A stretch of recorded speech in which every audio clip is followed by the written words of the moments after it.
दोस्तों, पीएम मोदी के इस बयान को पहले लोग क्या कर रहे थे, लाइटली ले रहे थे, हंसी के तौर पे ले रहे थे, पर बाद में इसके मतलब निकाले गए। तो किस बयान की बात कर रहा हूँ भाई? इस बयान गया था की। इसकी ताली बजा रहे हो, आया हूँ इसकी ताली बजा रहे हो। तो इस बयान में कहते हैं भैया गया था इसलिए ताली बजा रहे हो कि आया हूँ इसलिए ताली बजा रहे हो। ठीक है, तो इसके मतलब इसका मतलब समझने की कोशिश करते हैं। तो होता क्या है भाई, इस बयान के बाद क्या होता है, कुछ चीज़ें बाहर आती हैं। और वो सबसे बड़ी जो चीज़ थी वो ये थी कि भैया पीएम मोदी का सीआईए कॉन्स्पिरेसी। ठीक है, तो पीएम मोदी का सीआईए कॉन्स्पिरेसी थी क्या भाई, इस चीज़ को लेकर समझने की कोशिश करते हैं। तो होता क्या है भाई, जब पीएम मोदी, ठीक है, एससीओ समिट 31 अगस्त से 1 सितंबर तक चाइना जाते हैं, तो उसके बाद क्या होता है कि एससीओ समिट के बाद यहाँ पर आप देख सकते हो भाई, अगर मैं हाईलाइट करके दिखाऊं तो यहाँ पर पीएम मोदी हैं और यहाँ पर है पीएम प्रेसिडेंट पुतिन। ठीक है, तो इस समिट के बाद क्या होता है कि भाई जो पुतिन होते हैं वो क्या करते हैं भाई, उनका पीएम मोदी का वेट कर रहे होते हैं। ठीक है, पीएम मोदी का जैसे कि आप यहाँ पर देख सकते हो 10 मिनट तक वेट करते हैं और पीएम मोदी को कहते हैं कि भैया उनको ज्वाइन करें, उनकी कार में चलें। उन्होंने क्या करना है भाई, कुछ बात करनी है। और वो काफ़ी ज़्यादा क्या करते हैं भाई, इसको इंसिस्ट करके बोलते हैं पीएम मोदी को उनके साथ चलने के लिए। तो इसके चलते भैया जो पीएम मोदी हैं उनके साथ चल लेते हैं और उनकी रशियन मेड ऑरएस सेनेट लिमोजिन में चलते हैं। भाई ये बहुत इंपॉर्टेंट है, ये वीडियो काफ़ी सर्कुलेट हुई थी। और इस कार में जो है भाई वो ऑरएस सेनेट लिमोजिन जो है, इस कार में चलते हैं पीएम मोदी और व्लादिमीर पुतिन के साथ। तो भाई अब इस कार में ही क्यों? ठीक है, तो भैया अब मोदी के साथ, अब उनकी भी तो कार थी, उसके साथ भी चल सकते थे क्योंकि चाइना ने उनको प्रोवाइड करी थी और वो भी क्या थी, बिल्कुल सेफ थी, जैसे कि पुतिन की कार थी। बट नहीं भाई, ऐसा नहीं था। ऐसा मतलब देखिए, ऐसा हो सकता है कि भाई वो सेफ हो, ऐसा मैं ये नहीं कह रहा कि नहीं सेफ थी, बट क्या था भाई, जो ऑरएस कार है, ठीक है, वो स्पेसिफिकली डिज़ाइन करी गई हुई है। ठीक है, फिजिकल अटैक से तो सारी कार बचा लेती हैं, बट उसमें क्या हो सकता है भाई, उसमें वो सिक्योर है इलेक्ट्रॉनिक सर्वेलेंस के चलते। ठीक है, तो उसमें जैसे अगर आपको पता हो कि भाई ऐसा क्या होता है कि कुछ एडवांस्ड ईव ड्रॉपिंग टेक्नोलॉजी होती है जिसके चलते क्या हो सकता है कि एक दूसरे की बातें दूर से सुनी जा सकती हैं। उस कार में और इस कार में ऐसा नहीं होता। तो इसीलिए पी जो पुतिन होते हैं भाई, वो पीएम मोदी को कहते हैं कि भाई उनके साथ चलें उनकी कार में। ठीक है, तो भाई वो चल लेते हैं। पर उसके बाद क्या होता है कि भाई, क्योंकि अब एससीओ समिट के बाद क्या करना था, दोनों ने होटल में जाना था अपनी अपनी गाड़ियों में और उसके बाद बायलेटरल टॉक करनी थी। ठीक है, बट होता क्या है, वो जो डिस्टेंस होता है होटल का एससीओ समिट के साथ वो सिर्फ 10-15 मिनट का होता है, बट इनकी जो कन्वर्सेशन है भाई वो 45 से 50 मिनट तक चलती है। और उसमें क्या करते हैं भाई, ये काफ़ी ज़्यादा बातचीत करते हैं, काफ़ी ज़्यादा क्या होती हैं, डिस्कशन होती हैं। और जो कोर क्लेम निकल कर आता है वो ये निकल कर आता है कि भाई जो सीआईए है वो क्या कर रही है, वो पीएम मोदी को मरवाने की कोशिश कर रही है, इसलिए कि वो डिस्टेबलाइज करना चाह रही है इंडिया को। ठीक है, साउथ ईस्ट एशिया को, क्योंकि इंडिया जो है वो काफ़ी ज़्यादा तरक्की कर रहा है। और सीआईए क्या है भैया, यूएस सेंट्रल इंटेलिजेंस एजेंसी है। ठीक है, अगर आप चाहो तो इसके बारे में और भी पढ़ सकते हो। ठीक है, तो ये भैया यूएस जो था वो क्या करना चाह रहा था, जो इंडिया के प्राइम मिनिस्टर हैं, ठीक है, पीएम मोदी, उनको मरवाना चाह रहा था। तो इसके चलते भाई जो जो इंस्टेबिलिटी, अगर ऐसा हो जाता, ठीक है, तो इसके चलते जो पॉलिटिकल इंस्टेबिलिटी आती साउथ ईस्ट एशिया में, या साउथ एशिया में अगर आप ये भी कह सकते हो, तो वह बहुत ही ज़्यादा भयंकर आती। तो इसके चलते भैया अब क्या होता है, क्योंकि भाई पुतिन जो होते हैं वो सारी की जो भी एविडेंस थे, ठीक है, जो भी उनके पास, जो उनकी इंटेलिजेंस के पास उनको मिले थे, वो क्या कर देते हैं, पीएम मोदी को दे देते हैं। तो उसके बाद होता है भैया ऑपरेशन डाका।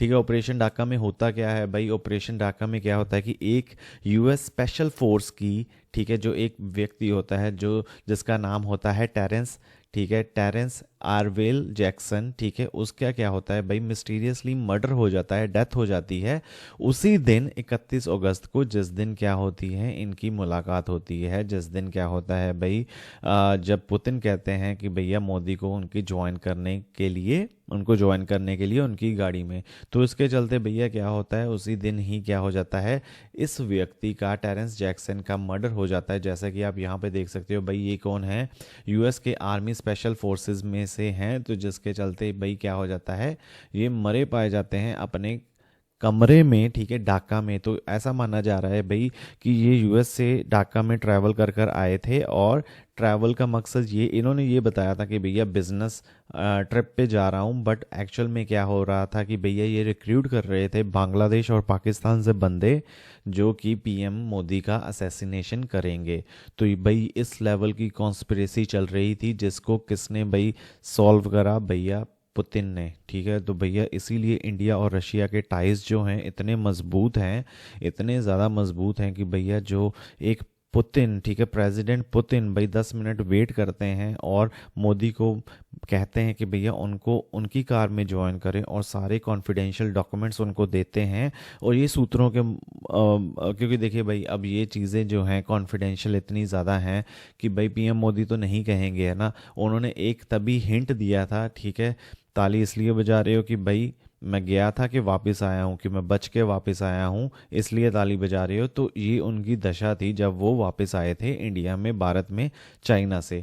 तो इसके चलते भैया माना ये जा रहा है कि जो एफएसबी, ठीक है, जो रशिया की इंटेलिजेंस है, उन्होंने क्या करा था कि भाई जो इमीडिएट थ्रेट था पीएम मोदी के साथ, ठीक है, उन्होंने क्या करा, वो सारी जानकारी रॉ को शेयर करी, और रॉ ने क्या करा भाई, वो तभी के तभी तुरंत के तुरंत क्या करा, उस बंदे को, ठीक है, एफएसबी के साथ मिलकर एलिमिनेट कर दिया। किसको एलिमिनेट कर दिया भैया, टेरेंस जैक्सन को, जहाँ जैसा कि आप यहाँ पर देख सकते हो, ये बंदा क्या हुआ, मिस्टीरियसली मरा पाया गया अपने कमरे में।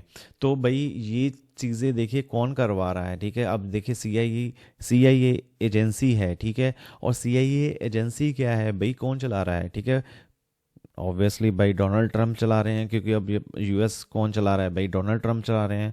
बट एक्चुअल में डोनाल्ड ट्रंप को चलाने वाला कोई है भाई, तो भाई मेरे हिसाब से डोनाल्ड ट्रंप को चलाने वाले डीप स्टेट हैं। तो डीप स्टेट क्या होती है भाई, डीप स्टेट में जैसे सभी बड़े ऑफिशियल्स हो गए, ब्यूरोक्रेट्स हो गए यूएस के, ठीक है, बड़े एलीट बिजनेसमैन हो गए। क्यों, क्योंकि भैया अब देखिए इंडिया का स्टैंड क्लियर है भाई, ठीक है, जैसे कि अभी ट्रेड वॉर चल रही है, ठीक है।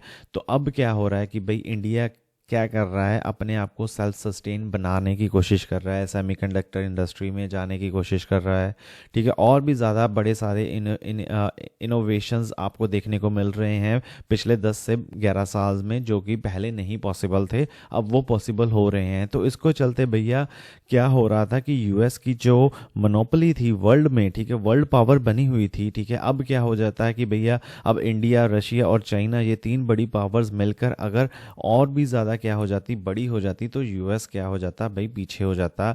और ट्रेड के लिए, ठीक है, हम जैसे बहुत ज़्यादा क्या हो रहा था कि भाई ट्रेड के लिए क्या होगा कि भाई यूएस डॉलर को नहीं यूज़ करेंगे, हम अपनी करेंसी को यूज़ करेंगे। तो इसके चलते भाई यूएस का डॉलर जो था वो बिल्कुल ही ख़त्म हो जाता।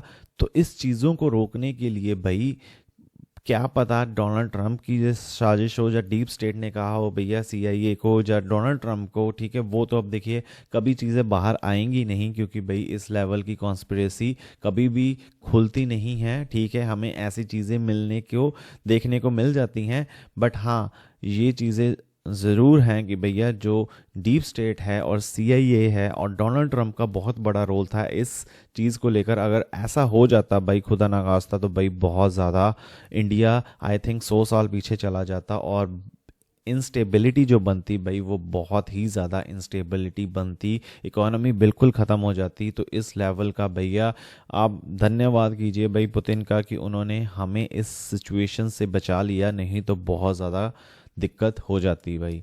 तो इसके चलते भाई अब आपको समझ आ रहा होगा कि भाई ये फ़ोटो इतनी सर्कुलेट क्यों हुई, क्या है इस फ़ोटो में स्पेशल था, और क्या हुआ भाई पुतिन जी ने जो भाई इतना बड़ा काम करा, ठीक है। तो ये भाई पीएम मोदी का थैंक्स तो बनता है भाई पीएम पुतिन को, ठीक है, प्रेसिडेंट पुतिन को। तो भाई कमेंट करके आप बताइए कि भैया बहुत अच्छा काम करा मेरे अकॉर्डिंग तो पुतिन ने। अगर आप इस चीज़ से एग्री करते हो तो भैया यस टाइप कर दीजिएगा कमेंट में। और अब देखिए भाई, अब इस वीडियो को मैं फिर से दोबारा चलाता हूँ, अब समझने की कोशिश करिएगा इस वीडियो को। गया था इसकी ताली बजा रहे हो, आया हूँ इसकी ताली बजा रहा हूं। एक बार फिर। गया था इसकी ताली बजा रहे हो, आया हूँ इसकी ताली बजा रहा हूं। तो भाई अब आपको ये चीज़ भी क्लियर हो गई होगी कि भैया पीएम मोदी ने क्यों कहा कि भैया गया था मैं इसलिए ताली बजा रहे हो कि वापस आया हूँ, सही सलामत वापस आया हूँ, समझ रहे हो, तो इसलिए ताली बजा रहे हो। तो भाई इस चीज़ को लेकर ये काफ़ी ज़्यादा क्या हो रहा था कि भाई कंट्रोवर्सी चल रही है अभी भी इंटरनेशनल मीडिया में। क्या हुआ कि भैया पीएम मोदी ने ऐसा क्यों कहा, क्योंकि भाई ऐसा कहना बनता ही नहीं था, क्योंकि भाई पीएम मोदी तो पूरा दुनिया घूम चुके हैं। तो इस चीज़ में लेकर भाई क्या ऐसा स्पेशल मैसेज देना चाह रहे थे पीएम मोदी, वो अभी भी अनक्लियर है। बट थोड़ा सा अब क्लियर हो गया होगा इस वीडियो के थ्रू। तो ठीक है भाई, आशा करता हूँ आपको ये वीडियो अच्छी लगी होगी, फैक्ट्स और जानकारी की। तो अच्छी लगी तो भैया बहुत बहुत धन्यवाद। आप हमेशा हंसते रहें, मुस्कुराते रहें। वीडियो को लाइक और चैनल को सब्सक्राइब करना मत भूलिएगा भाई। कमेंट करके अपनी राय ज़रूर बताएं कि भाई ये कॉन्स्पिरेसी किस लेवल तक आपको सच लग रही है। बाकी डिजिटल दौलत यूट्यूब चैनल भाई एक और यूट्यूब चैनल है, चाहो तो इसको भी सब्सक्राइब कर सकते हो। इसमें हम शेयर मार्केट और क्रिप्टो करेंसी के बारे में बात करते रहते हैं। लिंक ऊपर आई बटन पे और नीचे डिस्क्रिप्शन में मिल जाएगा आपको। मिलते हैं अगली वीडियो में, तब तक के लिए धन्यवाद।